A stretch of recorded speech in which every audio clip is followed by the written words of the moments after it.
नमस्कार, आप देख रहे हैं न्यूज नेशन का डिजिटल प्लेटफॉर्म और मैं हूं आपके साथ सचिन दुबे। आपने कई बार सुना होगा कि हेल्थ इज वेल्थ, और इस हेल्थ को बनाने के लिए एक मनुष्य क्या क्या नहीं करता।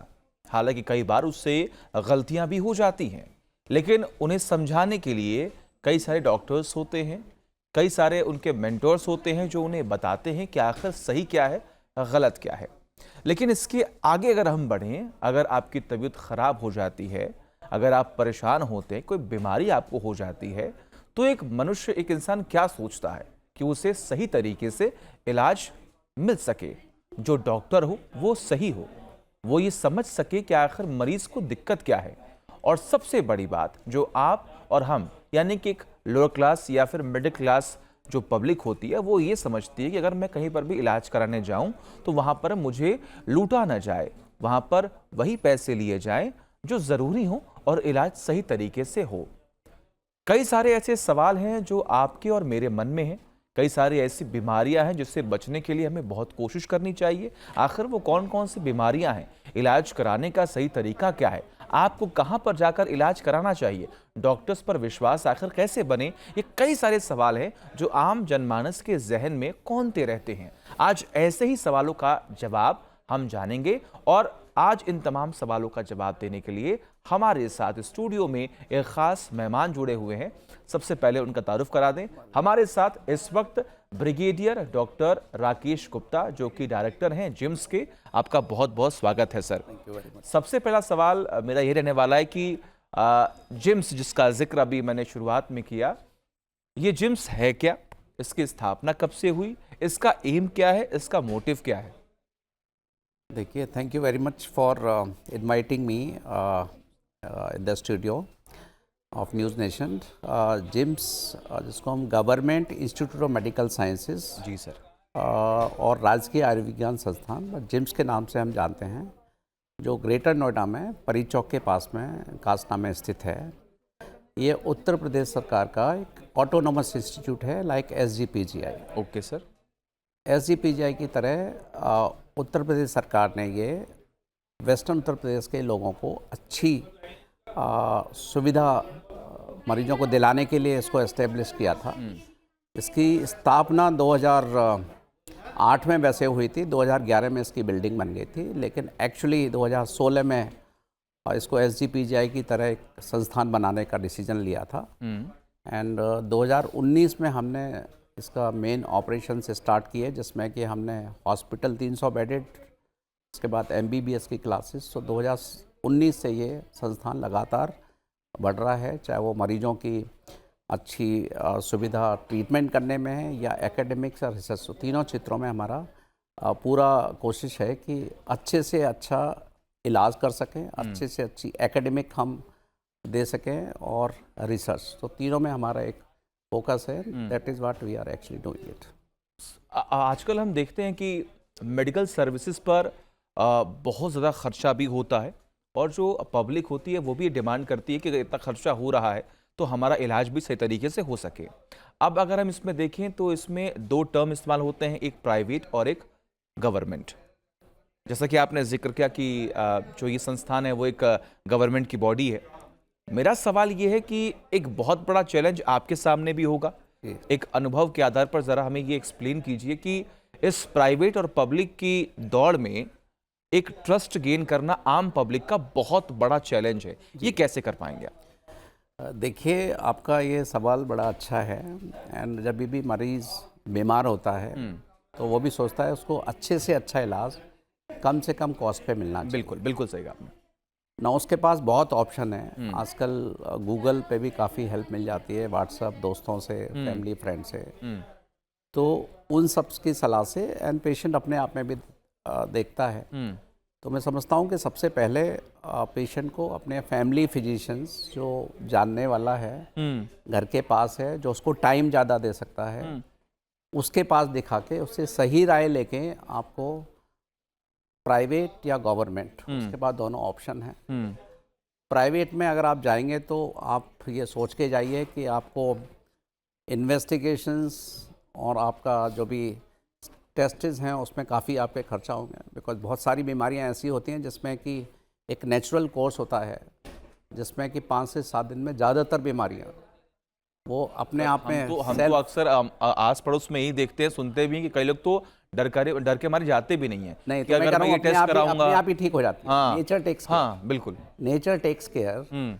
ठीक हो जाती हैं, या आप खाली सिम्टोमेटिक ट्रीटमेंट। बट ये लापरवाही नहीं होनी चाहिए। अगर आपको लग नहीं, रहा है कि लापरवाही नहीं, तो वही मैं कर रहा हूँ। आपका सेल्फ अगर मेडिकेशन खराब है, आपका ट्रस्टेड फैमिली डॉक्टर है, वो आपको रेड फ्लैग्स डेंजर साइन बता देगा कि भाई ये लक्षण आपके होंगे, तो आपको तुरंत बड़े हॉस्पिटल में जाना है या इन्वेस्टिगेशन कराना है। बट उससे पहले वो आपको फैमिली फिजिशियन, जो पहले कभी हमारे पुराने टाइम में होता था, हाँ, वो बिल्कुल। अभी हाँ फिर से दोबारा ट्रेंड आ रहा है। तो एक तो वो है कि उससे आप सलाह लीजिए। दूसरी चीज़ है कि आप देखिए कि आपकी बीमारी है, सही बीमारी का इलाज कहाँ पे हो रहा है। गवर्नमेंट में डॉक्टर्स बहुत अच्छे हैं, लेकिन if you see the number of doctors and the number of patients, ratio बहुत गड़बड़ा रहा है। मेरा अगला सवाल सर यही है कि आपने कि हमारे यहाँ 1500 मरीज आते हैं, हाँ। एंड कुल हमारे पास आप देखेंगे तो सारे मिला के करीब 70 to 80 डॉक्टर्स हैं हमारे पास। जिम्स का तो आपने बहुत जिक्र कम है। किया। हाँ, जिम्स का आपने जिक्र किया, जैसा आप बता कॉम्परेट रहे डॉक्टर्स नंबर कम है, पेशेंट्स बहुत ज़्यादा हैं। पेशेंट को हो सकता है कि उतना टाइम ना दे पाएँ, लेकिन वहाँ गलत इलाज नहीं होगा। At the same time private में उसको टाइम हो सकता है ज़्यादा मिल जाए, लेकिन उसका ट्रीटमेंट काफ़ी जो कॉस्टली है वो तो डेफिनेटली है। So you have to say balance. आम बीमारियों के लिए, नॉर्मल बीमारियों के लिए you have to trust government hospital, you have to go to government hospital, and that is what we are trying to give more and more trust to our population. अब तक अगर हम बात करें, आपने जिम्स का जिक्र किया, आपने बताया कि जो रेशियो है डॉक्टर्स और पेशेंट्स का वो बहुत ज़्यादा है, और एक बहुत बड़ा चैलेंज होता है कि जब आपको ये भी एक ट्रस्ट मेंटेन करना हो पब्लिक के बीच में कि हम गवर्नमेंट बॉडी हैं, बट हम बिलीव रखते हैं पैसों में नहीं, हम बिलीव रखते हैं आपके लिए, आपकी हेल्थ में। तो अब तक का जो सफ़र रहा है जिम्स का, वो कैसा रहा है, ज़रा मुझे बताइए। देखिए, मैं हर चीज़ को जो देखता हूँ आउटपुट के हिसाब से देखता हूँ। जी। बिकॉज मैंने 2018 में यहाँ पे ज्वाइन किया था। मैंने 33 साल आर्मी में नौकरी करी, और उसके बाद में मैंने यहाँ पे यूपी गवर्नमेंट के साथ में हूँ। एंड जब मैंने ज्वाइन किया था तो यहाँ करीब डॉक्टर्स नंबर करीब 50 के करीब थे, और 100 के करीब मरीज़ थे, बहुत कम थे। लेकिन आज की आप हालत देखेंगे तो नंबर ऑफ़ डॉक्टर्स दोगुने हो गए हैं। मरीज़ हमारे पास 450 एडमिट रहते हैं, 1500 से ऊपर ओपीडी आती है। तो ये ह्यूज ग्रोथ, ऑलमोस्ट 5 से 6 गुना हमारे पेशेंट्स का नंबर बढ़ गया है। नंबर पेशेंट का बढ़ गया है, इसका मतलब ट्रस्ट ज़्यादा हो रहा है। बिल्कुल बिल्कुल। और ट्रस्ट ज़्यादा हो रहा है तभी हमारा नंबर बढ़ रहा है। तो वी फील कि मतलब people are satisfied, and day by day things are actually improving. As an army person, सवाल मेरा आपसे ये है कि बहुत ही डिसिप्लिन्ड वे में कहीं ना कहीं आप लोग रहते हैं, और आप कहीं अपने आप को अगर प्रेजेंट भी करते हैं तो बहुत ही स्ट्रिक्ट और एक उस वे में करते हैं कि हमने देश को सर्व किया है, हमने पब्लिक के लिए काम किया है, और आज मेरे ख्याल से आप वो यहाँ पर कर रहे हैं, वो साफ तौर पर दिख रहा है। लेकिन वो जो आर्मी का अनुभव रहता है, वो जो एक्सपीरियंस है, वो यहाँ पर कितना काम आ रहा है सर, और जो कुछ वहाँ से सीखा आकर वो यहाँ पर कैसे एग्जीक्यूट हो पा रहा है? देखिए, आर्मी में 33 साल में मैंने डिफरेंट लेवल पे काम किया है जी। मैं बॉर्डर पे भी था, इन्फेंट्री में, जहाँ पे 1000 लड़ाई वाले ट्रूप्स होते हैं, आप अकेले डॉक्टर होते हैं। So there your work is different. Then I worked as a paediatrician, I am a child specialist. So I have worked in a smaller hospital, bigger hospital, and army कोई hospital. Experience sir आप share कीजिएगा। तो मैं यहाँ पे रहा, और उसके बाद में I also commanded a bigger hospital, 500 bedded in army. Army में there are SOPs, there are protocols, और everybody works what ever task is given to him. So एक सिस्टम बना हुआ है, जो यहाँ पे सिस्टम हमें बनाने में थोड़ा देर लगा है, लेकिन यहाँ पे भी सिस्टम बन गया है। तो उस सिस्टम को हम यहाँ पे रेप्लिकेट कर रहे हैं, तो जिससे हमें सफलता भी मिल रही है। एक जो डॉक्टर की सबसे बड़ी जो क्वालिटी है वो है एम्पैथी।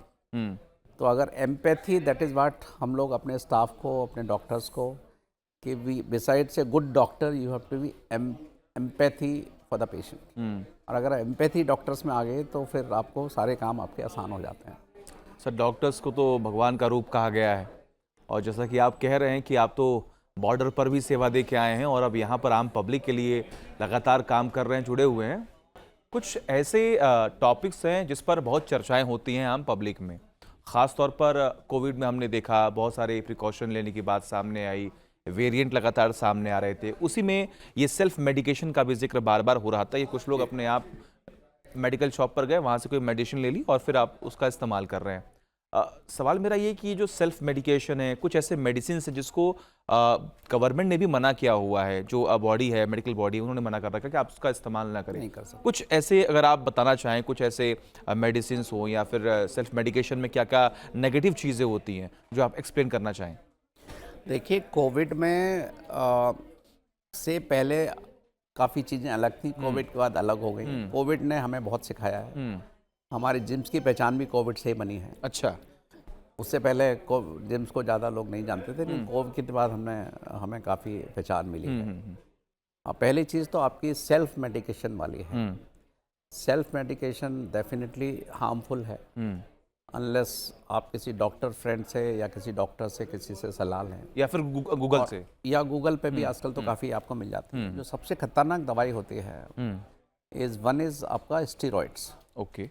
और कोविड में कुछ लोगों को ज़्यादा नुकसान इसलिए हुआ है कि उन्होंने प्रेडनिसोलोन या मिथाइल प्रेडनिसोलोन उन्होंने ओवर द काउंटर प्रिस्क्राइब लेके या केमिस्ट से लेके वो खाई। उससे आपको ऊपर से लगता है कि आप ठीक हो रहे हैं, बेटर फील हो रहे हैं, लेकिन एक्चुअली बीमारी वायरल इन्फेक्शन में स्टेरॉइड्स आर कॉन्ट्राइंडिकेटेड, तो उससे ओवरऑल नुकसान आपको ज़्यादा होता है। So this was one medicine this has cause lot of harm in Covid. उनको तभी यूज़ करते हैं जबकि हमारा एक डेफिनेट इंडिकेशन होता है इन्फ्लेमेशन को कम करने के लिए, रूटीन में पेशेंट में नहीं यूज़ करते। दूसरा जो एब्यूज्ड मेडिसिन है वो है एंटीबायोटिक। ओके। 70 से 80% जो बीमारियां हैं वो वायरल होती हैं। बिल्कुल। और आज स्टार्ट हुआ, तीसरे चौथे दिन पीक पे होएगा, फिर पाँचवें छठे दिन तक 7 डेज तक खत्म हो जाता है। बट लोग सह नहीं पाते हैं और वो जाकर बट हाँ, फिर एंटीबायोटिक लेने से उसका कोई रोल नहीं है। और एंटीबायोटिक डिले करने से भी कोई मतलब it is a proved evidence है कि उसकी वजह से कोई पेशेंट को लॉस नहीं होता है, कोई नुकसान नहीं होता है। We have not lost a patient कि हमने 2 दिन बाद शुरू की। So unless there are definite indications to start antibiotic, अगर वो है तभी एंटीबायोटिक स्टार्ट करनी चाहिए। Otherwise antibiotic is another drug कि जो ओवर ए काउंटर आप प्रिस्क्राइब करके आप लेते हैं, जिससे काफ़ी नुकसान होता सर, अभी आपने एस्टेरॉइड्स का जिक्र किया, ड्रग्स जो कि गवर्नमेंट काम कर रही है इन सब तमाम चीज़ों पर, और लेकिन कई ऐसे स्टेट हैं जहाँ पर इसका फ्लो बहुत ज़्यादा है। आजकल के यंगस्टर्स इस फ्लो में बह जा रहे हैं, उनके लिए कुछ ऐसी बातें जो आप बताना चाहते हैं। देखिए, आजकल तो ड्रग्स का भी काफ़ी चल रहा है, ड्रग्स का भी काफ़ी अब्यूज़ हो रहा है। बट मैं तो यही बताऊंगा कि आजकल इवन स्कूल एजुकेशन से कॉलेज एजुकेशन तक everybody should be made aware all the benefits and harmfulness of the various drugs and even for medicines. Some cough syrups also are actually being abused and used as drugs. So I think youngsters में and ख़ास तौर से greater Noida में तो काफ़ी school college campuses हैं। तो I am not saying कि it is not uncommon thing using drugs, but yes we have to work at a different levels, from parent side also, from teachers also, from school or college authorities and university. They all have to think and act. Okay, how can we prevent and avoid the misuse and abuse of these drugs and of course antibiotics and steroids. तो आपको सावधान रहने की ज़रूरत है, और जैसा कि सर बता भी रहे हैं कि देखिए आपको कहाँ पर सावधानी बरतने की ज़रूरत है और किन किन चीज़ों से आपको दूर रहना चाहिए। सर, कुछ कॉमन क्वेश्चन है मेरे पास, ज़रा मैं वो सवाल पूछ लूँ कि जिम्स का जिक्र हम लगातार कर रहे थे कि इस वक्त जिम्स में कौन कौन सी ऐसी मेडिकल सुविधाएँ हैं जो उपलब्ध हैं कि अगर लोगों तक की जानकारी पहुँचती है कि हाँ, कि कैसा अस्पताल है जो कि गवर्नमेंट बॉडी है और हम वहाँ पर पहुँचेंगे तो ये बीमारी होगी तो हमारा इलाज यहाँ पर हो जाएगा, ज़रा इसके बारे में बता दें। जिम्स मैंने बताया ग्रेटर नोएडा में परी चौक के पास कासना में स्थित है। 630 बेड का ये हॉस्पिटल है। All broad specialities are there. इसका मतलब है कि 100% बीमारियों का हम लोग इलाज करते हैं। कुछ बीमारियां जो सुपर स्पेशलिटीज़ हैं, जैसे हार्ट का सर्जरी हुआ या एंजियोप्लास्टी हुआ या किडनी ट्रांसप्लांट हुआ या हमारी ऑन्को सर्जरी है, ऑन्को ट्रीटमेंट है, तो सुपर स्पेशलिटी अभी हमारे पास नहीं है, बट कोई भी मरीज़ वहाँ पे आ सकता है, अपनी डायग्नोसिस करा सकता है। हमारे पास जांच की सभी सुविधाएं हैं और डायग्नोसिस करा के जो ट्रीटमेंट हमारे यहाँ हो सकता है वो ट्रीटमेंट करा सकता है। अगर कुछ ट्रीटमेंट नहीं होता तो हम हायर सेंटर को रेफ़र करके बाद में फॉलोअप हमारे यहाँ कर सकता है।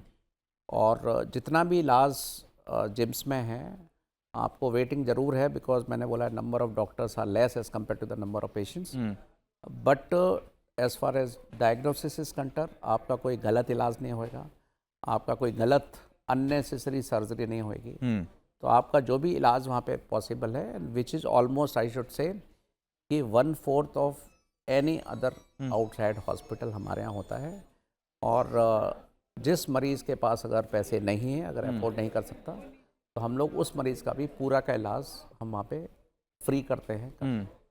इसके साथ मैं बताना चाहता हूँ, आजकल कुछ गवर्नमेंट ऑफ सेंट्रल गवर्नमेंट और उत्तर प्रदेश की गवर्नमेंट से काफ़ी सुविधाएं हैं अस्पतालों को दी गई हैं कि आप किसी भी मरीज़ को उसके पास अफोर्ड नहीं कर सकता है, या तो वो आयुष्मान भारत उसका बेनिफिशियरी है, उसका 100% इलाज फ्री है, या आजकल एक असाध्य रोग स्कीम आई है पिछले साल से, उस असाध्य रोग में कोई भी chronic liver disease, chronic kidney की disease, chronic brain disease, even उसमें भी डेंगू भी शामिल हो गया है। कोई भी अगर आपकी पुरानी खतरनाक बीमारी है, कैंसर उसमें सारे कवर्ड हैं। अपना आधार कार्ड लेके और राशन कार्ड लेके आप आइए, आपका 100% डायलिसिस भी फ्री है। ये सारा का सारा इलाज है, असाध्य रोग कैटेगरी में ये फ्री होता है।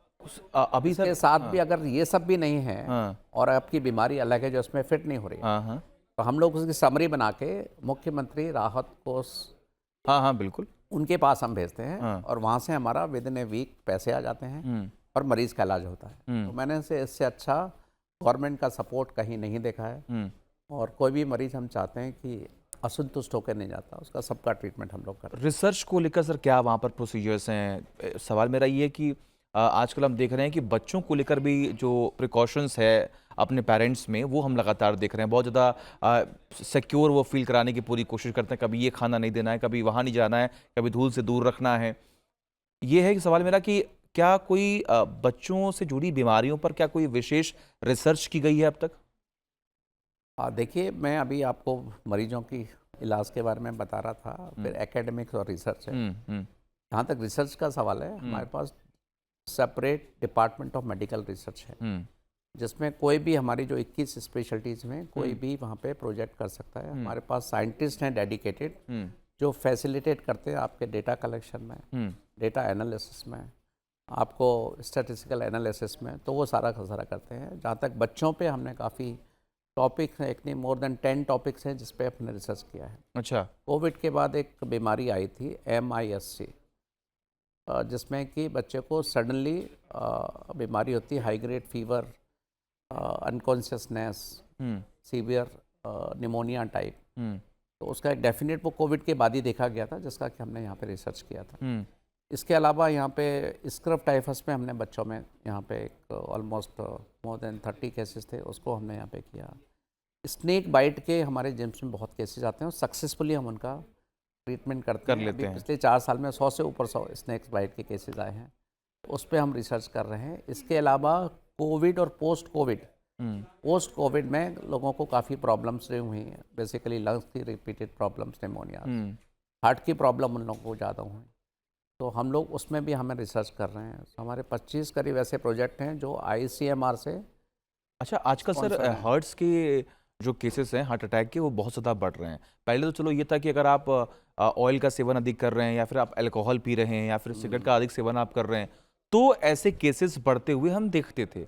लेकिन सर मासूम बच्चे, 11 साल के बच्चे क्रिकेट खेल रहे हैं, वो एक्सपायर हो जा रहे हैं, गिर जा रहे हैं, डांस करते वक्त गिर जा रहे हैं, और आप क्रिकेट खेल रहे हैं उस वक्त गिर जा रहे हैं, जॉगिंग कर रहे हैं आप उस वक्त आपको हार्ट अटैक आ जा रहा है।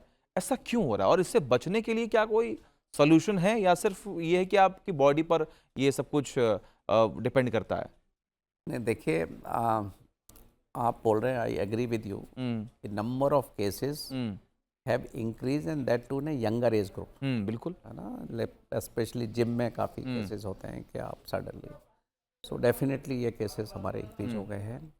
मल्टीपल फैक्टर्स हैं इसके। अगर आप देखेंगे कि कोविड के बाद बच्चों में, खास तौर से मैं आप बोल रहे हैं तो बच्चों में, तो एक तो जो आउटडोर गेम्स वाला ट्रेंड कोविड ने 2 साल बिल्कुल ऑलमोस्ट बंद कर दिया था। बिल्कुल। उसके बाद भी mobile and WhatsApp is another culprit के विच इज़ नॉट अलाउइंग, ना बड़े जाते हैं ना बच्चे बाहर फोन जाते पे हैं। फोन से आउटडोर भी गेम्स इम्पैक्ट भी पड़ता खत्म हो है गए। हार्ट पे।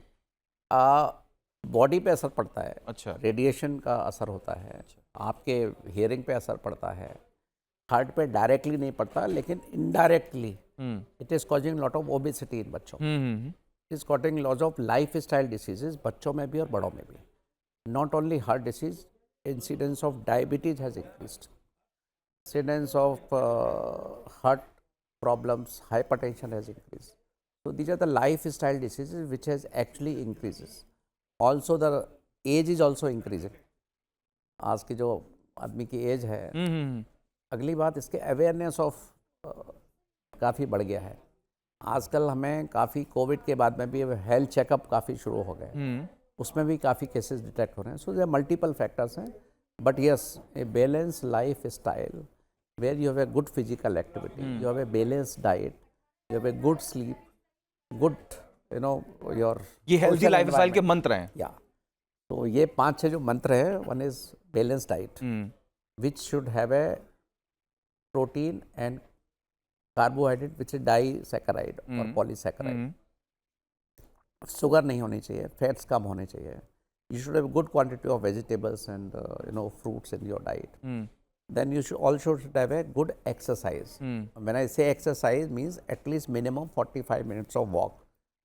You also can have a good sleep, which is almost minimum 6 to 8 hours, right? And of course, yoga and meditation also it helps. And उसमें एक ड्रिंकिंग वाटर का भी है कि एटलीस्ट आपका नॉर्मल कैलोरी रिक्वायरमेंट अराउंड 2400, आपको minimum 2.5 litre पानी है। अगर आप और अच्छी लाइफ स्टाइल चाहते हैं तो उसको कम से कम 1.5 से 2 गुना, सो आप लोग 3 से 4 लीटर आपको पानी अगर पिएंगे तो this also keeps you more health. Sir एक सवाल ये कि जो पब्लिक में अक्सर चर्चाओं में रहता है, ये अल्कोहल और सिगरेट, ये अल्कोहल का सेवन, कुछ लोग इस बात का जिक्र करते हैं कि अगर आप एक लिमिटेड क्वांटिटी में अगर उसका सेवन कर रहे हैं तो it's good for your health, आपकी बॉडी, आपकी स्किन बहुत अच्छी होगी, आपकी आई साइट भी बहुत अच्छी होगी। ऐसी कई सारे रूमर, ये सारे रूमर्स हैं या फिर सच में इसका कोई असर है? अगर आप लिमिटेड क्वांटिटी में लेते हैं या फिर सिगरेट का भी सेवन अगर आप 1-2 सिगरेट कर लेते हैं तो कोई दिक्कत वाली बात नहीं है, क्या ये रूमर्स हैं या कोई सच्चाई है इसमें? एक्चुअली जब ये लिकर, अल्कोहल एंड सिगरेट, इसकी कोई लिमिट नहीं होती। इसको एक बार शुरू करने में, मतलब जो नहीं करते वो दे आर गुड, एक बार शुरू कर दो, जो लत आपकी जो आदत बन जाती है उसमें फिर आपकी सारी लिमिट क्रॉस हो जाती है। पीपुल वर सेइंग कि भाई दे यूज इट एज ए आप 30 ml लीजिए रोजाना, यू कीप से गलती, बट 30 ml वो कभी होता नहीं। सो आपकी जो quantity, that limit, everything in limit is good, but limit as far as alcohol is concern, because alcohol जितना आप ज़्यादा लेते हो उसके बाद you keep going, it's a vicious cycle. So alcohol and smoking, इसकी अगर लिमिट आप बना लें तो फिर सारी प्रॉब्लम सॉल्व हो जाए। लेकिन फिर भी आपको इससे दूर रहना चाहिए, हम इसको प्रमोट नहीं करते हैं। सर मेरा आखिरी सवाल आपसे ये कि आपके अनुभव से किसी मेडिकल संस्थान को सफल और लोकप्रिय बनाने के लिए कोई 3 ऐसी बातें जो आप बताना चाहते हो? देखिए, सबसे पहले अगर मैं समझता हूँ तो मैंने पहले भी बताया था डॉक्टर्स को एम्पैथी, कि अपना स्टाफ को, न केवल डॉक्टर्स, पूरे के पूरे स्टाफ को एम्पैथी इज आपको इनकलकेट इन योर कल्चर। तो एक तो मैं empathy is I will say, दूसरा time I will say you have to devote time with the patients. और मैं यही बोलता हूँ कि आप सोचो कि भाई अगर आप दूसरी तरफ बैठे हो गए एज ए मरीज, but you expect from a doctor और फ्रॉम द हॉस्पिटल, सो वो आप करिए। As a administrator I have to make the system बिल्कुल इंटैक्ट। तो मेरे को देखना है कि जब से पेशेंट घुसता है और जब पेशेंट निकलता है, अगर कोई भी पेशेंट मेरे को बिना किसी से पूछताछ करे अपने आप रजिस्ट्रेशन हो जाए, अपने आप डॉक्टर को दिखा ले, वो वहीं के देख के फिर वो इन्वेस्टिगेशन करा ले, फिर अपना ट्रीटमेंट करा ले, एडमिशन जो भी ट्रीटमेंट है। अगर if I can make patient free from all these bottle next, तो आई फील कि मतलब पेशेंट्स को सेटिस्फेक्शन हम इससे अच्छा नहीं कर सकते। तो सबसे बड़ी बात यहाँ पर है कि देखिए, स्वास्थ्य सुविधाओं को लेकर आज हमने बात की और इस बात का जिक्र किया सर ने कि हम पूरी कोशिश कर रहे हैं कि पब्लिक के बीच में वो ट्रस्ट गेन कर सकें जो कहीं ना कहीं नहीं हो पा रहा था गवर्नमेंट हॉस्पिटल्स को लेकर।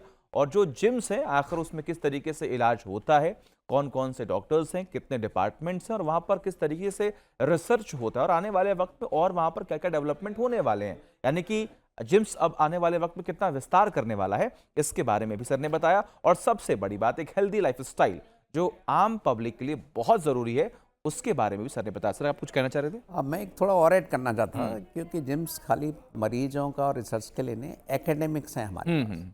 सो हमारे पास एकेडमिक्स फॉर ऑल लेवल्स। आज की डेट में आप देंगे इतने सारे एकेडमिक इंस्टीट्यूशंस हैं, पर स्किल कमी है। People are I should say educated हैं, डिग्रियां हैं उनके पास, बट वो लिटरेसी नहीं है उनके पास, स्किल्स नहीं है। तो किसी को भी at all levels, for doctors के हम लोग ICU वेंटिलेटर ट्रेनिंग हम चलाते हैं। हमने एक अपने संस्थान में जिम्स विद्या सेतु एक सेल बनाई है। GIMS Vidya Setu is S for skill, E for education, T for training unit. अच्छा। इसमें डॉक्टर्स के लिए ICU कोर्सेज हैं, फॉर नर्सिस के लिए मैंडेटरी और इलेक्टिव मॉड्यूल्स हैं, और एक यंग यूथ्स हैं जो 12वीं पास हैं जिनको जॉब नहीं है। हमने हेल्थ सेक्टर काउंसिल से एक्रेडिटेशन के बाद में कुछ कोर्सेज चलाए हैं, जैसे कि इमरजेंसी मेडिकल टेक्नीशियन। 12वीं पास बच्चा है, उसके पास कोई डिग्री नहीं है, आके हमारे यहाँ 3 महीने ट्रेनिंग करेगा। मैं उसको गारंटी से बोलता हूँ वहाँ से उसको कम पैसे बिना सर्टिफिकेट, स्किल डेवलपमेंट का भी काम वहाँ पर होता है। 20,000 की नौकरी तुरंत मिलेगी। हमारे पास जीरियाट्रिक केयर असिस्टेंट हैं, डायबिटिक केयर असिस्टेंट हैं और फ्लेबोटोमिस्ट हैं। तो ये सारे के सारे कोर्सेज हम एंड वेरी चीप, मतलब वेरी कॉस्ट इफेक्टिव रेट। तो यानी कि आपको घबराने की जरूरत नहीं है। अगर आपको कुछ सीखना है तो भी जिम्स है, अगर आपको इलाज कराना है तो भी जिम्स है, और सबसे बड़ी बात कि आपको डरने की जरूरत नहीं है। आप वहां पर जाकर आराम से अपना इलाज करवा सकते हैं और अपने आप को स्वस्थ महसूस करके आप जिम से बाहर निकल सकते हैं। तमाम बड़ी खबरों के लिए देखते रहिए न्यूज़ नेशन।